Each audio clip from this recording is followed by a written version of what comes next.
Hello explorers and welcome back to our channel. Today we look at a practice from the past, ones not readily seen in the world today like they were in the yesteryear. The Victorian era, an age of burgeoning industry and societal transformation, harbored a deep fascination with death and the afterlife. A culture grappling with high mortality rates found solace, and perhaps a touch of morbid curiosity, in elaborate and intricate rituals surrounding death. From the somber elegance of mourning attire to the chilling practice of post-mortem photography, Victorians confronted mortality head-on, with a unique blend of reverence and fear. They crafted a complex and often unsettling tapestry of customs, designed to honor, remember, and perhaps even control the mysteries of the afterlife and beyond. Join me, dear viewer, as we delve into the shadowy world of Victorian mourning, where grief and grandeur intertwined in a haunting dance of the macabre. Black, the colour of mourning, cloaked Victorian society in a sombre embrace. It was more than just a colour, it was a symbol, a statement of sorrow that permeated every aspect of life during times of loss. Widows, draped in heavy crepe veils, became spectres of their former selves. These veils, often long and cumbersome, obscured their faces, creating a barrier between the mourner and the world, a physical manifestation of their emotional isolation. Jet jewellery, shimmering with a dark and understated elegance, adorned their mourning attire. These pieces, often intricately carved, were made from fossilized wood, bone and even hair. These were considered appropriate for mourning. Each piece, morbidly beautiful brooches, necklaces and earrings, served as both adornment and a constant reminder of the departed, keeping their memory close to the heart. Men too donned black suits and armbands, their sombre attire reflecting the shared weight of societal bereavement.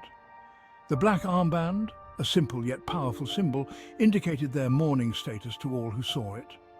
Children were often involved in mourning rituals, and it was common for them to wear mourning attire similar to adults. In some cases, they would receive special mourning tokens or jewellery to commemorate the deceased, helping instill a sense of connection to the cycle of life and death. In an era before the instantaneity of photography, the capture of a loved one's likeness held immense significance. The advent of photography in the 19th century brought with it a unique way to immortalize the faces of those who had passed away, creating a lasting memory for the bereaved. Post-mortem photography, though unsettling to modern sensibilities, offered a final opportunity to preserve the image of the departed. This practice was not merely about capturing a likeness, it was about creating a tangible connection to the deceased, a way to keep their presence alive in the hearts of the living. These photographs, often meticulously posed and staged, depicted the deceased in lifelike settings. Photographers would go to great lengths to arrange the bodies in natural, serene poses, sometimes even painting open eyes on the closed lids to give the illusion of life. Infants cradled in mothers' arms, young children clutching toys, their eyes forever closed in the sleep of death. These images were meant to capture the innocence and purity of the young, preserving their memory in a peaceful and loving manner. The Victorians were obsessed with death, but beneath their elaborate mourning customs and sombre rituals lay a terrifying fear, the fear of being buried alive. In the 19th century, medical science was not always precise. Diseases like cholera and tuberculosis often left victims in a comatose state, leading some to be declared dead prematurely. To the Victorian mind, the idea of waking up, trapped 6 feet underground, unable to scream or escape, was a living nightmare. To combat this fear, inventors came up with a chilling solution: the safety coffin. These coffins were designed with devices like bells or flags that could be triggered from inside, just in case the deceased awoke after burial. Though these inventions seem strange to us today, they reflect the deep paranoia of a society that faced death at every turn. Funerals were sometimes delayed for days, as families watched and waited for any sign of life, desperate to avoid the ultimate horror. The Victorians' desire to capture the essence of the departed extended beyond the photographic image. They sought to immortalize their loved ones in ways that were both tangible and deeply personal. Death masks, plaster casts made from the faces of the deceased, offered a chillingly realistic portrayal of the departed. These masks were not just simple casts, they were intricate works of art that preserved the unique features of the individual. These masks, often painstakingly painted to resemble life, served as morbid mementos, capturing the last vestiges of a person's earthly existence. The attention to detail was remarkable, with artisans striving to replicate the skin tone, texture, and even the subtle expressions of the deceased. The Victorians placed great importance on burial practices, often choosing grand tombstones and mausoleums. Cemeteries became popular places for reflection and remembrance, with elaborate landscaping and monuments to the dead. The rise of the garden cemetery movement, which included beautifully landscaped burial grounds like Highgate Cemetery, provided a serene setting for mourning and remembrance, as well as a place to gather for promenades, luncheons, and polite society gatherings. Very much different from the way cemeteries are regarded today. As Victorian-era exonerated death, it was also deeply mysterious and spiritual.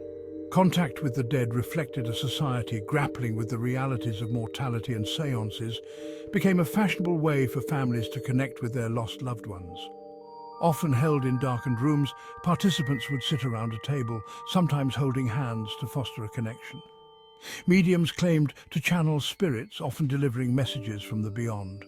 Some mediums became quite famous, drawing large crowds and charging for their services. Unfortunately, this led to a rise in fraudulent practices, as some individuals exploited grieving families for profit. Another interesting mourning practice for Victorians extended beyond attire and rituals to the very letters people sent.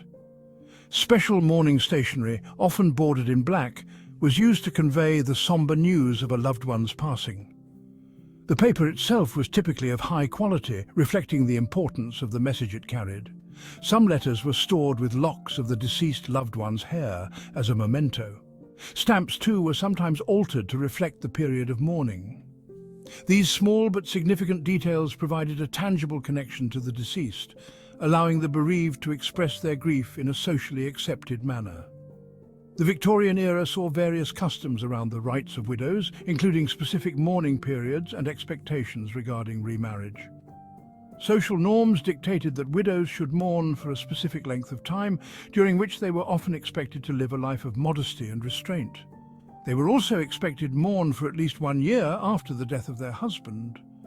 After the first year, widows would typically enter a lighter phase of mourning, often referred to as second mourning, which could last for an additional 6 months to a year.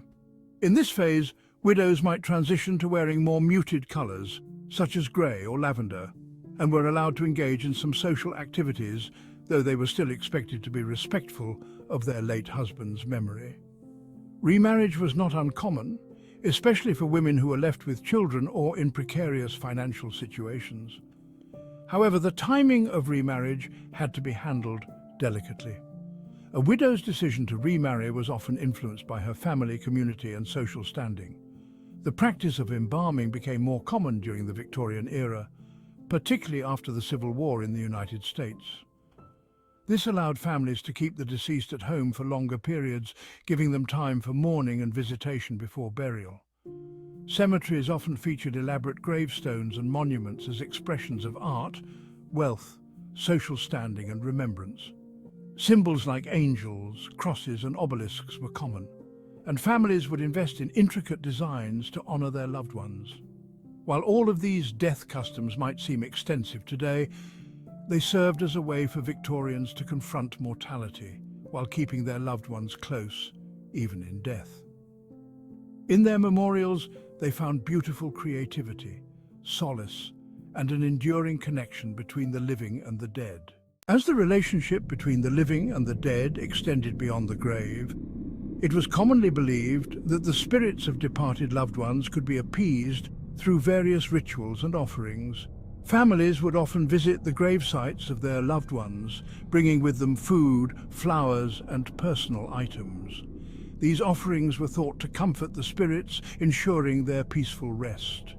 Personal items, such as a favorite book or a cherished piece of jewelry, would also be left at the grave. By appeasing the spirits, Victorians believed they were fostering a harmonious relationship between the worlds of the living and the dead, while bringing closure for family members still among the living. This Halloween, as we carve pumpkins and tell ghost stories, we carry forward the legacy of those who came before. For the Victorians, death was never far away, just as we symbolically invite it near every October 31st. Their elaborate graves and monuments are a reminder that memory and the macabre have always walked hand in hand. Thank you for watching. Have fun and stay safe this Halloween season. We'll see you in the next video.